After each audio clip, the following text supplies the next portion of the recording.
একজন পুরুষের আয় ও সম্পদের উপর সবচেয়ে বেশি হক কার থাকে? আসুন জেনে নেই। এক হুজুরের কাছে এক ব্যক্তি গেল এবং একটি প্রশ্ন করল। হুজুর খুব সুন্দর করে উদাহরণ দিয়ে উত্তর দিলেন। হুজুর বললেন, যদি একটা পুরুষের কাছে তার পরিবারের কাউকে খাওয়ানোর মতো মাত্র এক বেলার খাবার থাকে, আর সেই সময় তার ঘরে তার মাও ক্ষুধার্ত, তার বাবাও ক্ষুধার্ত, তার বোনও ক্ষুধার্ত, তার ভাইও ক্ষুধার্ত, তার মেয়েও ক্ষুধার্ত, তার ছেলে ক্ষুধার্ত এবং তার স্ত্রীও ক্ষুধার্ত, তখন ওই এক বেলার খাবারটা শুধুমাত্র তার স্ত্রীকে দেওয়া তার জন্য ওয়াজিব হবে, কারণ ওই খাবারের ওপর বাকি সবার চেয়ে স্ত্রীর হক বেশি। অর্থাৎ স্ত্রীর উপর খরচ করা স্বামীর জন্য সদকাও, ইবাদতও, আবার দায়িত্ব। কারণ স্ত্রী হলো এমন এক আত্মীয় যে আপনার রক্তের সম্পর্ক নয়, কিন্তু তার বিশ্বস্ততা দেখুন কত গভীর।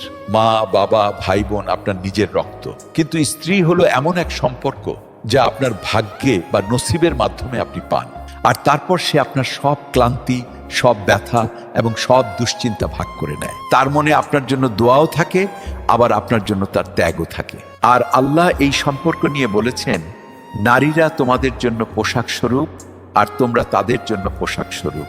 অর্থাৎ স্বামী ও স্ত্রী একে অপরের সাহারা, ইজ্জত এবং পর্দা।